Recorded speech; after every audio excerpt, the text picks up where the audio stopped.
Hello, and welcome now as we come to the fifth Sunday of Easter.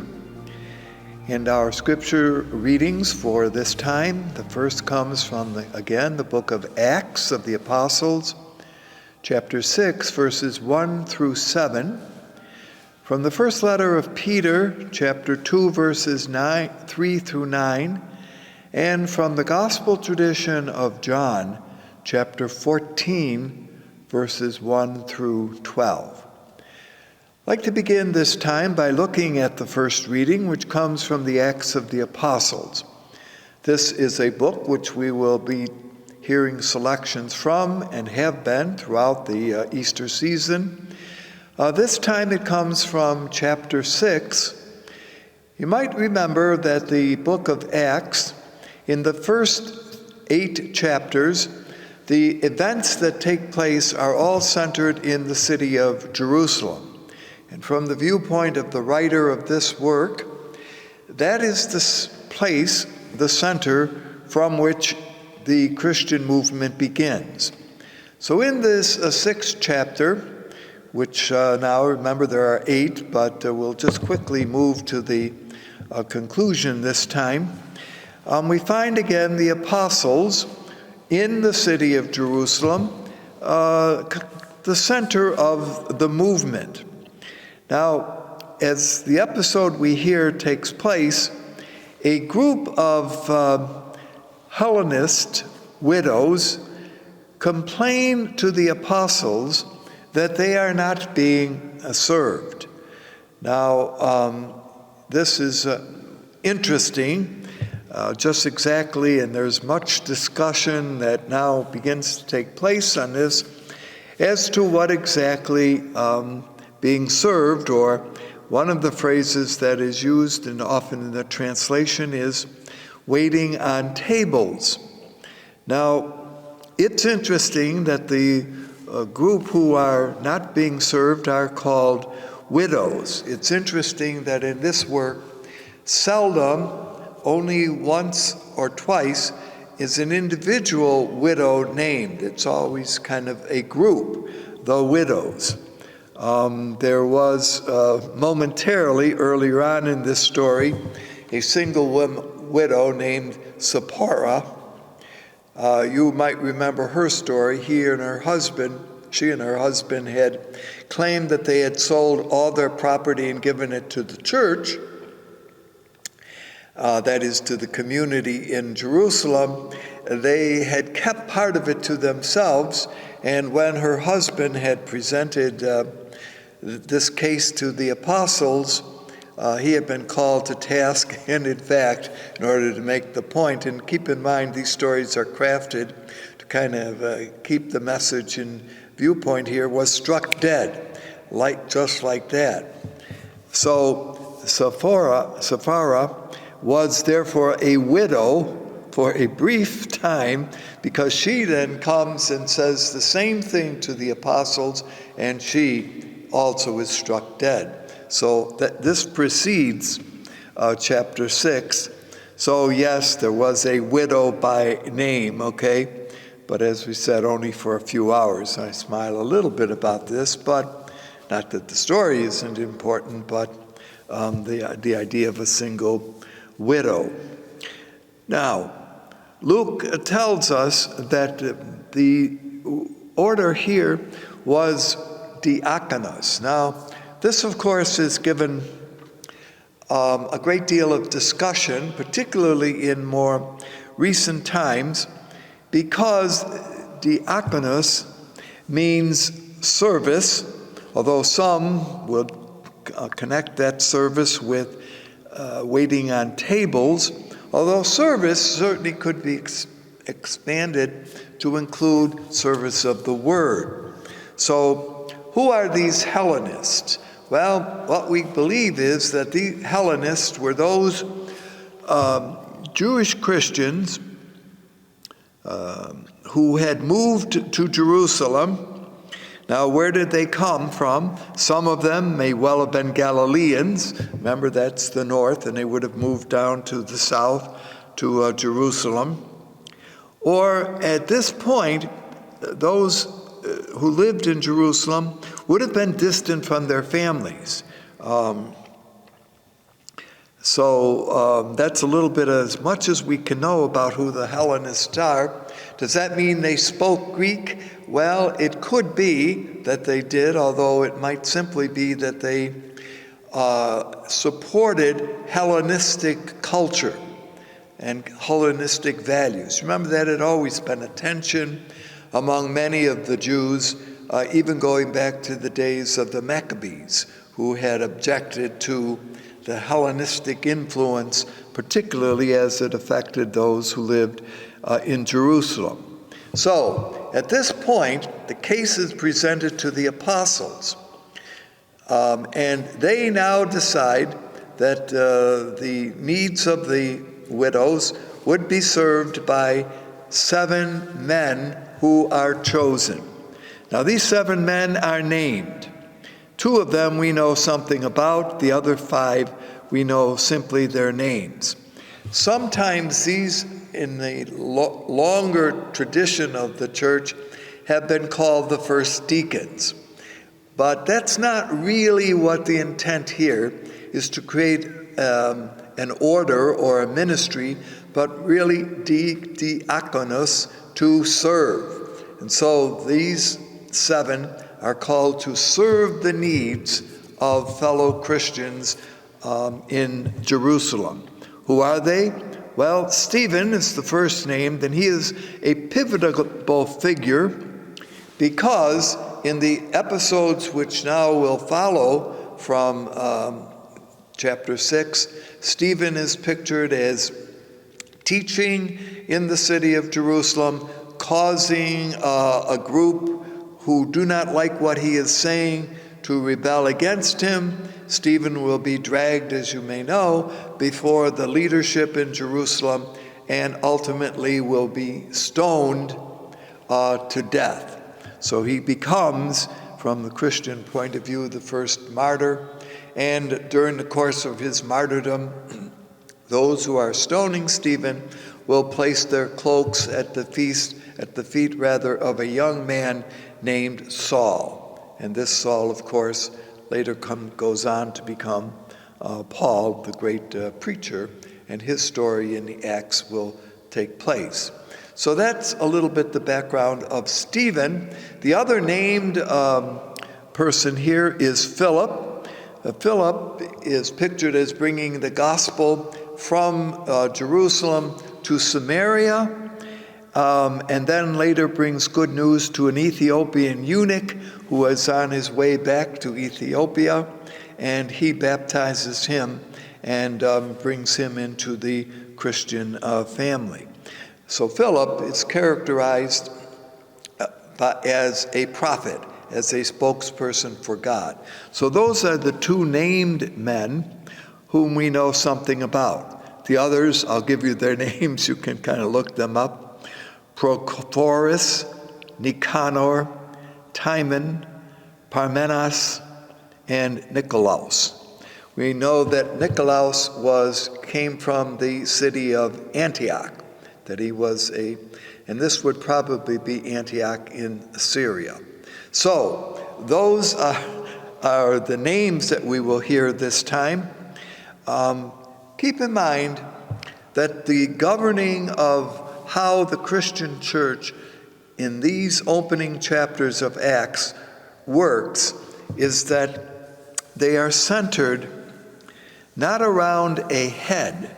That is, there isn't some leadership person who is the head of the community in Jerusalem, but rather it is centered around the apostles. So much like a circle, they kind of keep the center of the movement, but the activities revolve around them. In fact, after this, as chapter 8 concludes, the missionaries or those scatter from Jerusalem because a persecution takes place, but the apostles stay in Jerusalem. We never, in the Acts, hear them leaving. At least at this point, we will hear a story about Peter in which he does leave and carry on the mission of the church. So all of that is about service to the widows. And again, who are the widows? Are they simply, obviously, those who have lost spouses, but could they also include the poor, those who are in need, and therefore service to them? Keep in mind, therefore, as I mentioned a moment ago, service is both practically kind of taking care of the needs that are hungry for the body, but also they are servants of the word, that is the good news of Jesus. And so that's the kind of little episode that we are given to look at this time from the story of Acts. Now, come to the gospel tradition of John. We have been following it. Last time we saw that the reflection was from chapter 10, gave us the remembrance of Jesus as the gatekeeper, as the gate, and as the shepherd, the good shepherd who knows his own and keeps them in the fold. Chapter 14 is part of a larger section of a work in John, which we know as the Book of Glory. Now, chapters 14 through 17 are often described as a farewell address of Jesus given to his disciples on the occasion of the final supper that he celebrates with them. This idea of a farewell address has scriptural basis. For example, in the book of Genesis, chapter 49, Jacob gives a farewell address to his sons as he is ready to leave this world. Moses, in the book of Deuteronomy, in chapters 31 through 33, gives a farewell address to the Israelites as they are getting ready to enter into the land of promise, which Moses will not be following them. And Paul, later on in the Acts of the Apostles, will be pictured as giving a farewell address at Miletus to those whom he is leaving behind in Greece. So the pattern for giving this kind of message is already framed in a biblical sense, and as we've noted a number of times, that the fourth gospel is certainly quite familiar with Jewish customs, practices, and perhaps even to some degree the Jewish language. So all of that, a little bit of a background as chapter 14 begins. We will hear some sections over the next 2 weeks also from this part of the Gospel of John. Now, we're not quite sure what language the apostles spoke. It would be probably fair enough to say that the language they spoke was Aramaic, although the work of John itself is written in Greek. Now, Jesus here is pictured as being with his disciples, and he speaks about the fact we will divide the chapter verses 1 through 12, but let me break it down just a little bit. In the opening section, Jesus speaks to his disciples. Now, keep in mind, this is his farewell address, and he says words that are quite familiar. In my Father's house there are many dwelling places. And if there were not, would I have told you so? I'm going before you to prepare a place so that where I am, you also may be. Where I am going, Jesus says, you know the way. All right. And of course, we will see in a moment, Thomas, one of the disciples, who is unnamed, but Thomas rather, who one assumes, one knows, this is the same Thomas who later on will raise the question when Jesus appears on the eve of Easter night, that is, misses how to remember and comes a week later. But this is the same Thomas who earlier on, when news had come that Lazarus, his friend, had died, and Jesus says, well, we'll go to see him, Thomas had said to his fellow disciples, let's go with him, even if we have to die with him. So that is with Jesus. And so there is a courageous Thomas. So this is the Thomas who then says to Jesus, when Jesus says, you know the way I'm going, says, no, we don't know the way. And a very practical man. In fact, often you think about it when Thomas is mentioned, he asked the practical question, the kind of question that maybe the other disciples were afraid of asking, or maybe never got around to asking. And Jesus says to him words that now become quite well known, I am the way, the truth, and the life, and no one comes to the Father except through me.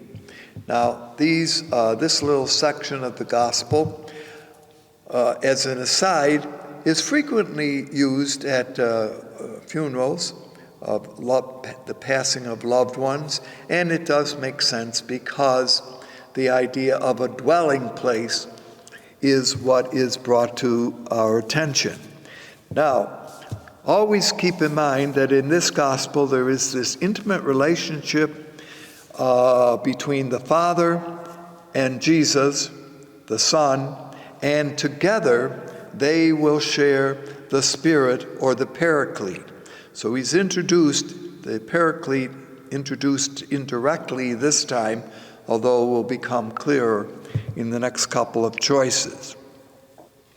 Now, a dwelling place.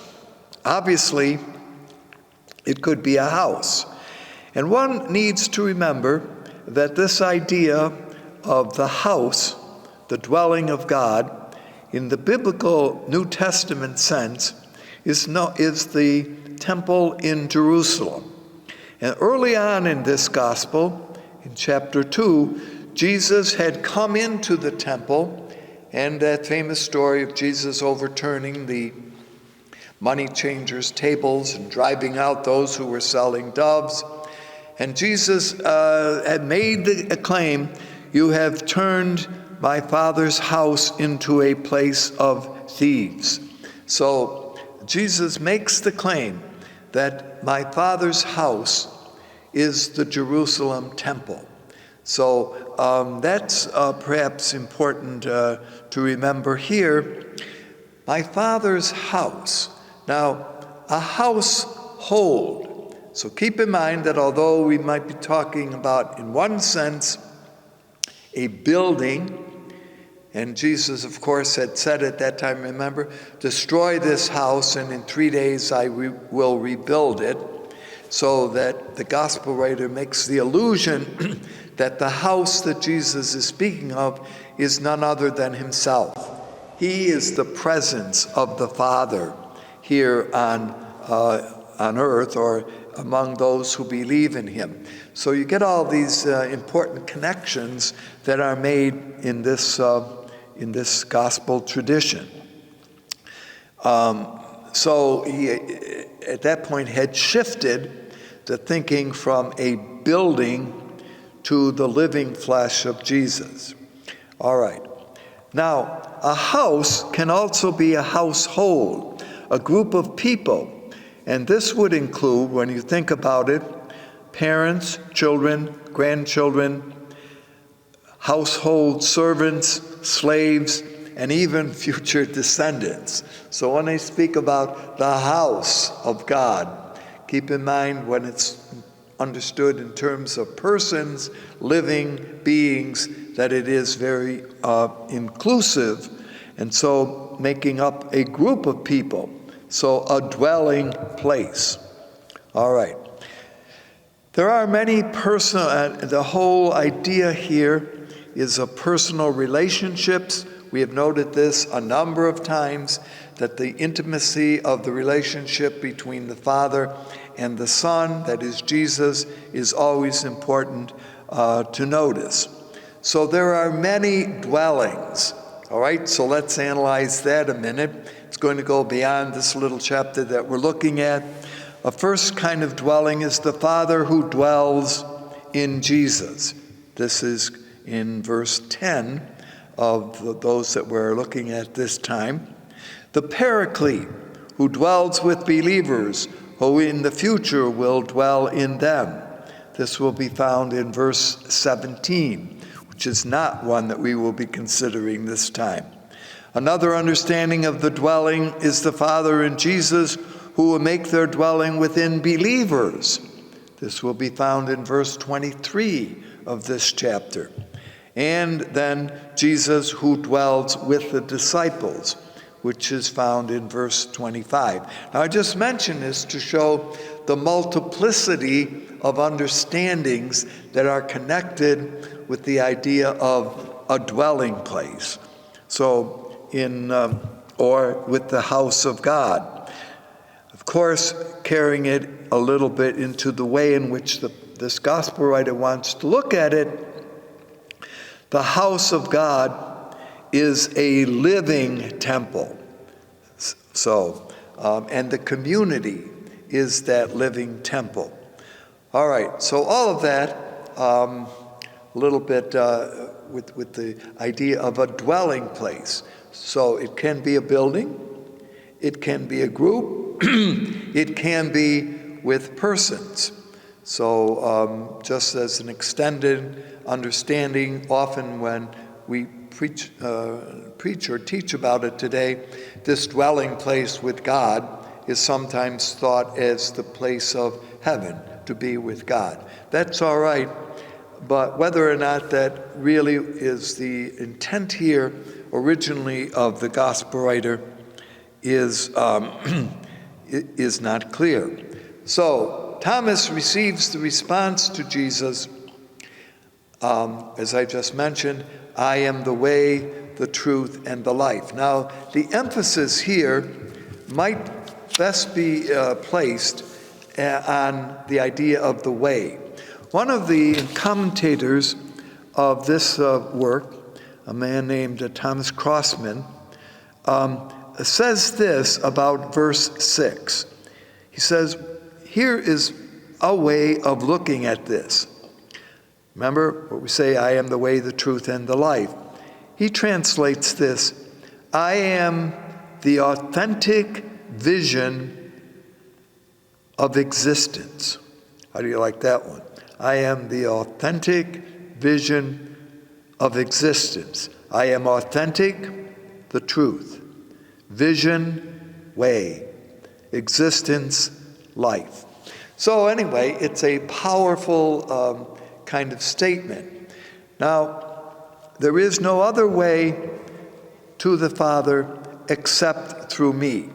Now this needs to be, I think, somewhat carefully looked at, because certainly in our time, we would understand that there are certainly perhaps other ways to know God than simply through the Christian way. Now that may be kind of a little shocking to some, but certainly in more recent times, we do need to be sensitive to the fact that God's invitation to draw others to the divine are not limited exclusively to either the Christian or to any other particular religious tradition. But in looking at this gospel, keep in mind that the understanding is between those who are raised and understand Judaism and the Christians who accept Jesus as the Messiah. And so in this sense, and therefore it needs to be understood in a rather limiting sense, that the gospel writers picture Jesus as setting himself up in opposition to the Torah, to the law, which was considered in Judaism as the essential way or the essential path to God.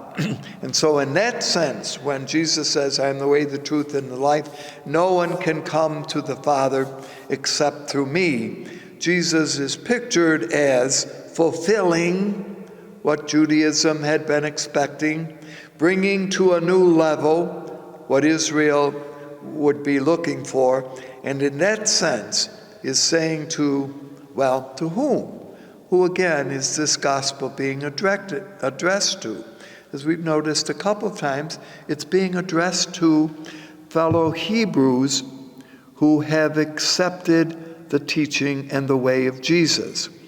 Could there have been in the Johannine community some who were wavering, who were not quite so sure that everything that had been taught about Jesus and they believed about Jesus was the case?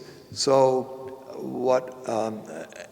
I want to make sure that that last part of that very often quoted phrase is not so exclusive that it eliminates other ways of understanding how one can come to God. That, of course, is a topic for other discussion beyond here, what we are simply looking at in the biblical way. Now, it's at this point also in the reading that we're hearing, Philip, who is one of the disciples here, says, "Master, show us the Father, and that will be enough." Now, because Jesus had said, "If you know me, you know the Father also." Keep in mind this important close relationship that exists between the Father and the Son. Seeing here, of course, refers to, and often we have seen this in other talks and in other circumstances in this gospel, seeing refers more to an intimate knowledge than physical sight.